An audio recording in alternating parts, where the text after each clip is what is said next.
글로벌 증시 마감 시황 전해드리겠습니다. 어제에 이어서 간밤에도 후속 경제 지표가 잘 나왔습니다. 자, 그럼에도 불구하고 어제 좀 많이 반영을 했던 것일까요? 오늘은 약간은 쉬어가는 모습에서 방향성을 탐색했었는데요. 종가 체크해 보겠습니다.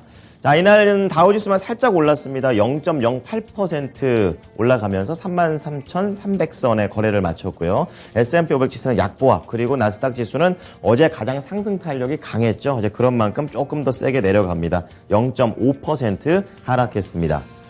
자, 시장의 키워드는 두 가지 정도로 보겠습니다. 지표, 그리고 원유가 되겠는데요. 자, 우선 지표는 소비자 물가지수에 이어서 생산자 물가지수가 되겠습니다. PPI라고 하는데요. 전년 대비 9.8% 늘었습니다. 지금 생산자 물가 상승세도 소비자와 마찬가지로 둔화된 것으로 지금 나오게 되면서 시장은 안도를 했습니다. 지금 작년 10월 이후에 가장 낮게 오른 게 되겠고요. 8개월 만에 10% 아래로 내려간 그런 기록이기도 합니다. 지금 전월에 11.3%였는데 이제 이게 9%까지 떨어졌다라고 볼 수가 있겠고, 또 코로나 이후에 이렇게 내려간 것은 처음이다라는 기록들이 새겨졌습니다. 자, 이렇게 되면서 시장에서는 인플레이션이 둔화될 수 있다라는 것에 조금 더 마음이 가게 됐고, 또 연준의 긴축 강도가 또 떨어질 수 있다라는 기대감까지 작용하게 되면서 PPI는 호재로 작용을 했습니다. 자, 하지만 약간은 좀 우려되는 부분이 바로 고용이 되겠습니다. 실업 지표가 부진했었는데요. 전주 대비해서 14,000명이 늘었습니다. 이게 주 단위로 계속해서 지금 알리고 있는 그런 상황인데요. 작년 11월 이후에 주마다 최대 상승폭을 기록했기 때문에 시장에서는 약간의 걱정세가 있었습니다. 그래서 공격적인 금리 인상 때문에 고용에 어떠한 영향을 주는지 조금 더 시장에서는 신중하게 바라보는 관점도 있었습니다. 자, 그리고 원유와 관련해서 앞으로 얼만큼 수요가 있을 것이냐라는 내용에 따라서 시장에서는 어쨌든 수요가 높아질 것이다 쪽에 관심을 더 많이 가졌습니다. 하지만 객관적으로 실제적인 지표는 두 가지로 엇갈렸었는데요. 자, 우선은 오펙 쪽에서는 수요 전망을 약간 내렸습니다. 왜냐하면 세계 성장률 전망치를 낮췄기 때문에 그거에 같이 반응해서 낮춘 거라고 얘기를 했고요. 자, 현재 원유 시장이 부족한 상태에서 지금 어느 정도 균형 있는 상태까지 왔다라고 평가를 했습니다. 이와는 반대로 또 시장에서 관심을 가졌던 IEA, 그러니까 국제 에너지 기구에서는요, 수요 전망을 상향 조정을 했습니다. 지금 여름에 무더위 때문에 유럽에서 지금 계속해서 에너지를 쓰고 있고, 거기에다가 러시아와 관련해서 천연가스 값이 많이 올랐기 때문에 이걸로 원유가 반사 수요를 얻을 것이다라는 내용에 따라 올린 것이고요. 내년 말까지 이러한 상황이 이어질 것으로 내다봤습니다. 근데 시장에서는 이제 수요가 는 쪽으로 좋게 보면서 지수가 상승하는 재료로 역할을 했습니다. 자, 다음은 섹터와 업종별로 좀 다른 관점에서 시장을 보겠습니다. 어제 2.1% 평균 올라가게 되면서 강하게 상승을 했고요. 간밤에는 에너지 중심으로 상승을 하면서 0.07% 소폭 하락하면서 거래를 마쳤습니다. 지금 에너지는 이제 유가가 올랐으니까 같이 상승을 한 것이고요. 그리고 금융 쪽에서도 분위기가 좋았었는데요. 지금 경기 자신감이 반영되면서 침체에 대한 우려가 많이 지워졌습니다. 은행주 중심으로 상승을 했습니다. 그리고 그동안 대안이 됐었던 헬스케어 쪽에서는 파이저 쪽에서 악재가 나왔습니다. 이제 그런 것들이 전체 다른 제약사들까지도 퍼지게 되면서 헬스케어 업종이 가장 부진한 흐름을 보여줬습니다. 자, 조금 더 자세하게 종목으로 넘어가서 개별적인 소식들 점검을 해 보겠습니다. 딱 보시면 이제 왼쪽 하단에 금융 쪽, 전반적으로 올라간 종목들이 많았고요. 성장주 쪽에서는 스트리밍 관련된 종목들이 강하게 움직였습니다. 그리고 앞서 말씀드렸던 대로 국제유가 때문에 이제 올라가면서 에너지 관련된 종목들이 시총 규모와 상관없이 거의 다 상승을 했고요. 이제 반대로 이제 전기차, 테슬라 좀 개별적인 악재였었습니다. 이것 때문에 좀 하락을 했었고, 그리고 제약사 쪽에서는 이제 화이자가 홀로 이렇게 3% 이상 급락을 하게 되면서 이제 다른 제약 관련 회사들한테도 악재로서 작용을 했습니다. 자, 우선 성장주 쪽에서는 스트리밍 쪽 체크를 해보시겠습니다. 어제도 모닝쇼 때 미리 말씀을 드렸죠. 장 마친 이후에 디즈니가 호실적을 발표를 했습니다. 특히 이런 OTT, 그러니까 디즈니 플러스 쪽에서 가입자가 기존 대비, 그러니까 예상치 대비 30배나 많게 가입자가 늘었죠. 이제 그런 것들을 긍정적으로 보면서 디즈니가 이제 본장에서 이러한 시세를 더 뽑아내는 모습입니다. 4.6%대로 상승을 했었고, 이제 디즈니하고 이제 비슷한 일을 하고 있는 뭐 애니메이션도 하고 콘텐츠에 대한 그런 방향성이 비슷한 그런 워너브라더스가 4.4%, 그리고 파라마운트 커퍼레이션이 2.8% 비슷하게 전반적으로 상승을 했었고요. 어제 디즈니가 이제 호실적을 내면서 구독자 수를 지금 넷플릭스를 제쳤죠. 그렇게 되면서 넷플릭스는 반대로 0.5% 하락하면서 차별화 장세를 보여줬습니다. 자, 다음은 성장주 쪽에서 전기차 체크해 볼 텐데요. 테슬라가 2.6% 하락을 했습니다. 자, 소비자 단체 측에서 지금 늘어나고 있는 자동차 사망자 수를 줄이고 그리고 부상자 수를 줄이기 위해서 테슬라가 지금 개발해서 선보이고 있는 이 완전 자율주행 소프트웨어를 정부 차원에서 좀 금지해달라라는 그런 얘기가 나오게 되면서 테슬라 악재를 좀 보여줬습니다. 그래서 뭐 다른 포드나 GM 같은 경우에는 이런 부분에서 좀 다른 내용이 되기 때문에 올라갔고 테슬라만 하락하는 흐름이었습니다. 오늘 국내에서도 자율주행과 관련된 종목들의 흐름을 지켜보셔야 될 듯합니다. 자, 이어서 금융주 체크해 보겠습니다. 뭐 은행주들 중심으로 강했다라고 앞서 말씀을 좀 드렸었는데요. 대형 은행주뿐만이 아니라 뭐 중소형 지방은행들도 전반적인 강세를 띄었습니다. 소비자 물가에 이어서 생산자 물가까지 둔화가 됐다라는 점, 이제 결국에는 미국 경제에 자신감을 불어넣어 주는 그런 재료로서 작용을 했었고요. 지금 은행주 쪽에서는 그동안 금리 인상이 워낙에 세게 됐었기 때문에 뭐 소비자나 기업들 이런 신용 부실이 좀 많이 걱정이 됐었습니다. 하지만 경기에 대한 자신감이 이러한 부분들을 해결을 하게 되면서 이제 대형 은행주로는 뱅크 오브 아메리카, 웰스파고, JP 모건 체이스 순서로 강하게 상승을 했고요. 중소형 지방은행 쪽에서는 US 뱅코프 1.1%, PNC 파이낸셜 1.4%대로 대형주가 조금 더 대형 은행 쪽이 좀 더 잘 가는 흐름으로 은행주들이 긍정적인 모습을 보여줬습니다. 자, 이번에는 헬스케어 체크해 보겠습니다.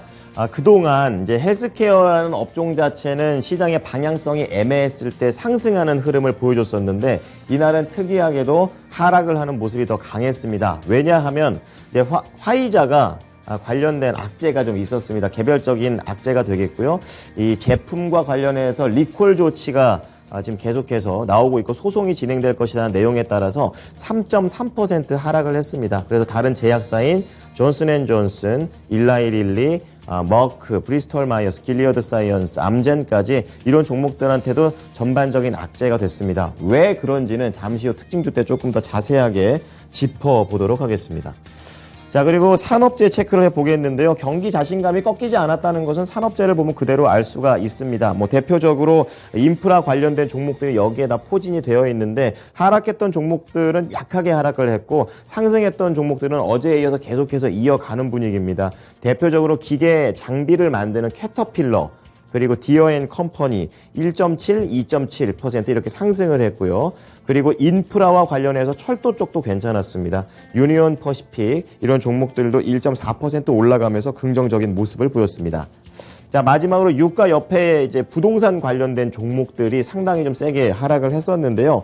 지금 2분기 미국의 집값이 역대 최대치를 기록을 하면서 좀 약세를 띄었습니다. 그만큼 집을 사려는 수요가 거의 없는 그런 상태가 되고 있는데요. 이렇게 집값이 너무 오르게 된 이유도 좀 분석을 하고 있습니다. 지금 모든 지역에서 집값이 올라가고 있는데 공급망 차질도 있고 거기에다 또 사람 구하기가 어렵습니다. 이제 그렇게 되면서 공급 부족이 계속해서 악재가 되고 있습니다. 그래서 아메리칸 타워가 1.3% 하락을 했고요. 에퀴닉스는 좀 작은 종목이긴 한데요. 이제 2.8% 상당히 큰 폭의 하락세를 보였습니다. 자, 이어서 제약 바이오주들의 투자 심리를 크게 눌렀던 재료, 바로 화이자와 관련된 내용입니다. 3.4% 하락을 하게 되면서 최근에 고점을 낮추다가 결국에는 낙폭을 좀 세게 하락하면서 저점 수준 근처까지 도달해 있는 흐름이 되겠습니다. 잔탁이라고 알고 계십니까? 이 속쓰림 치료제가 되겠는데요. 국내에서도 많이 알려진 그런 제품입니다. 대규모 소송을 앞두고 이러한 부분에서 투자 심리가 악재가 됐고, 이 제품은 화이자만 만든 게 아니라 이 성분을 가지고 만든 다른 제약사들이 굉장히 많습니다. 그렇기 때문에 지금 글로벌 소송 건수만 하더라도 2,000건이 넘는 그런 내용입니다. 그래서 여기에서 만약 소송이 패소하게 되면은 전체적으로 이 회사들, 그러니까 화이자를 필두로 해서 그런 제품을 팔았던 회사들한테 전부 다 악재가 되기 때문에 지금 전체적인 투자 심리가 약간은 떨고 있는 그런 상황이 되고 있습니다. 자, 그렇게 되면서 화이자가 이날 3.4% 밀리면서 50달러 깨고 종가를 만들어냈습니다. 자, 다음은 조금은 생소할 수 있습니다. 식스플래그 엔터테인먼트. 쉽게 얘기하면 이제 테마파크를 만드는 그런 회사가 되겠는데요. 방문자가 많이 줄어들게 되면서 급락을 했습니다. 디즈니가 잘 가서 호실적이 나서 이런 회사들도 같이 갈 거라고 생각했지만, 디즈니가 잘 간 거는 오프라인 그런 테마파크보다는 OTT의 힘이 더 강했다라는 것을 그대로 드러낼 수가 있습니다. 실적이 상당히 부진했습니다. 매출과 주당 순이익 모두 다 시장의 전망치를 큰 폭으로 하회를 했었고, 방문자가 많이 줄어들었습니다. 이번 여름에 상당히 한가했다라는 걸 볼 수가 있겠고, 이러한 부분에서도 시장의 전망치를 크게 하회했다라는 점, 최근에 좀 약간은 저점에서 고개를 들려고 노력을 했었지만 결국에 다시 저점으로 훅 떨어지면서 지금 20달러 후반에 거래를 마쳤습니다. 유럽 증시 체크해 보겠습니다. 유럽 증시도 방향성이 애매했습니다. 하루 정도 쉬는 걸로 보시면 되겠고요. 지금 물가 지표가 잘 나온 거는 좋은데 아직까지 절대적인 기준에서는 아직도 역대급으로 높다라는 이런 의견도 좀 있게 되면서 서로 겹칩니다. 이날은 프랑스 까크 지수만 0.3% 올랐고, 나머지 독일 닥스나 영국의 푸츠백은 0.5% 안쪽으로 하락하며 거래를 마쳤습니다. 자, 유가 체크해 보겠습니다. 유가가 다시 좀 상승세를 타고 있습니다. 간밤에 2%또 넘으면서 95달러 근처까지 올라왔는데요. 수요 확대에 대한 기대감, 엇갈린 수요 전망이지만 수요가 확대될 것으로 조금 더 해석하는 분위기가 그대로 적용이 됐고요. 그리고 구리 가격도 역시 약달러에 따라서 상승을 했고, 그리고 금값은 안전자산에 대한 선호현상이 약간은 줄어들었습니다. 그만큼 경기 자신감이 좋았다는 거고요. 마지막으로 이제 국채 수익률에서도 10bp나 상승을 했죠.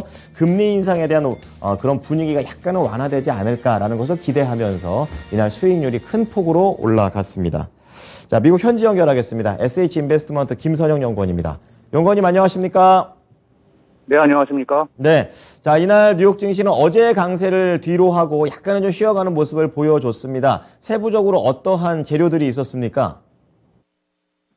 예, 어제 CPI에 이어 7월 생산자 물가 지수인 PPI 상승폭이 예상을 하회한 점이 투자 심리에 긍정적으로 반영이 됐지만, 우크라이나를 둘러싼 지정학적 불확실성이 증가하면서 오늘 뉴욕 증시는 결국 혼조 양상으로 거래를 마쳤습니다.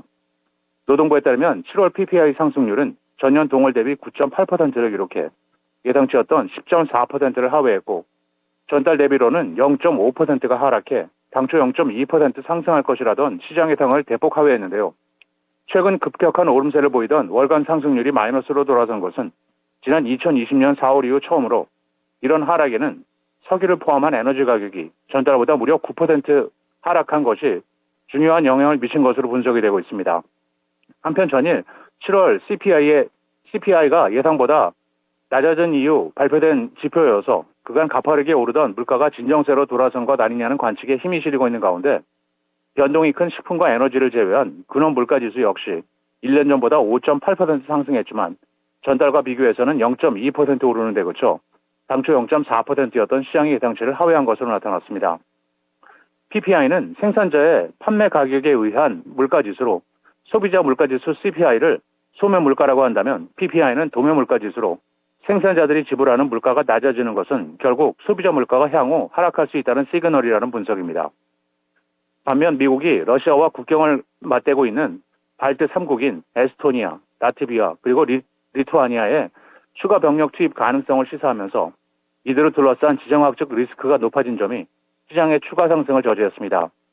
로이드 오스틴 미국 국방장관은 라트비아 국방장관과 회담을 가진 공동 기자회견을 통해 미국은 라트비아 등 발트 3국과 더 많은 군사훈련을 실시하겠다면서 러시아의 위협에 맞서고 있는 이들 지역에 필요하다면 미국 본토에 있는 병력을 추가 투입할 수도 있다고 밝혔습니다. 한편 미국 국방장관이 라트비아를 방문한 것은 1995년 이후 27년 만으로 러시아와 동쪽으로 국경을 접하고 있는 라트비아와 리투아니아, 에스토니아 등 이들 발트 3국의 지정학적 중요성을 강조하기 위한 분석인데요. 미국은 우크라이나 전쟁 이후 동부전선 강화를 위해 유럽에 미군 2만 명을 추가로 보내 현재 10만 명에 달하는 병력을 유지하고 있고, 라트비아에는 지난해 12월 100명이던 주둔 병력을 500명까지 늘려 배치한 상황입니다. 한편 예전 소비에트 연방의 일부였던 발트 3국은 지난 1991년 소련 붕괴 당시 독립했으며 2004년 북대서양 조약기구인 나토에 가입했고, 우크라이나 전쟁 이후 러시아의 다음 타겟이 자신들이 될 것이라며 우려하고 있다면서 AP통신 측은 발트 3국은 우크라이나 전쟁을 바로 옆에서 목격한 만큼 러시아의 위협에 대한 공포가 크다고 주장하고 있습니다. 국제에너지기구 IEA가 올해 전 세계 수요 전망치를 이전보다 하루 38만 배럴 늘렸다는 뉴스로 오늘 국제 유가가 소폭 상승하면서 에너지 업종의 상승을 가져왔습니다. IEA는 올해 원유 수요가 지난해보다 하루 210만 배럴 증가할 것으로 예상했으며, 이것은 기존보다 하루 38만 배럴을 더 늘려 잡은 것이며, 올해와 내년 총 수요 전망 역시 각각 하루 50만 배럴을 늘린 하루 9,970만 배럴, 하루 1억 180만 배럴로 상향 제시했습니다. IEA 측은 유럽의 기록적인 무더위로 해당 지역의 전기 수요가 급증하고 있는 가운데 천연가스 가격은 여전히 높고 공급은 부족하다면서 대체제인 이것이 원유 수요를 늘리고 있다고 분석을 하고 있는데요. 유럽에서 천연가스의 공급 긴축 가능성은 가스에 대한 대체제인 석유 소비를 촉발하고 있으며, 원유 선물 시장은 적어도 내년 말까지 이러한 상황이 지속될 것을 시사한다고 덧붙였습니다. 반면 오페크 측은 수요 전망치를 하향 제시했는데요. 오늘 시장은 오페크의 전망에는 큰 의미를 부여하지 않는 모습이었습니다. 네. 자, 엇갈린 원유 수요에 대해서도 언급을 잘 들어봤습니다. 자, 이어서 종목으로 넘어가 보겠는데요. 오늘 종목은 이제 와비파커라는 그런 내용이 되겠습니다. 실적과 관련된 내용들이 계속해서 언급되고 있는데요. 주가를 계속 움직이고 있습니다. 어떤 내용입니까? 예상보다 적은 분기 적자 발표로 뉴욕에 본사를 두고 있는 안경 판매 업체 와비파커의 주가가 오늘 19.2%가 급등해 16달러 90센트의 거래를 마쳤습니다. 미국 경제 매체들로부터 창업 5년 만에 애플과 구글 등을 제치고 혁신 기업 1위로 선전된 바 있는 와비파커의 2, 4분기 주당 순손실은 주당 1센트로 월가 예상치였던 2센트보다 개선됐으며, 매출은 1억 4,960만 달러로 예상치였던 1억 4,950만 달러를 소폭 상회한 것으로 나타났습니다. 회사 측은 대부분의 기업들과 마찬가지로 와비파커 역시 불확실한 거시경제 환경에 직면하고 있다면서 올 들어 매출 부진이 이어지면서 손실이 확대됐다며, 이에 따라 올해 매출 전망을 하향 조정한다면서 지속적인 성장과 수익성을 위해 비용을 관리하는 데 절제된 접근법을 취하고 있다며 향후 추가적인 비용 절감에 들어가게 될 것이라고 경고했습니다. 마지막으로 내일은 미시간 대학의 8월 소비자 태도지수 예비치가 발표되고, 시장의 예상은 전달 대비 상승한 52.5이며, 이어 노동부의 7월 수입 물가 지표가 이어지며 스펙트럼 브랜즈, 어니스트 컴퍼니, 그리고 브로드 브릿지 파이낸셜이 지난 2분기 실적을 발표하게 됩니다. 네, 지금까지 SH인베스트먼트 김선영 연구원이었습니다. 한 주 동안 고생 많으셨습니다. 예, 감사합니다.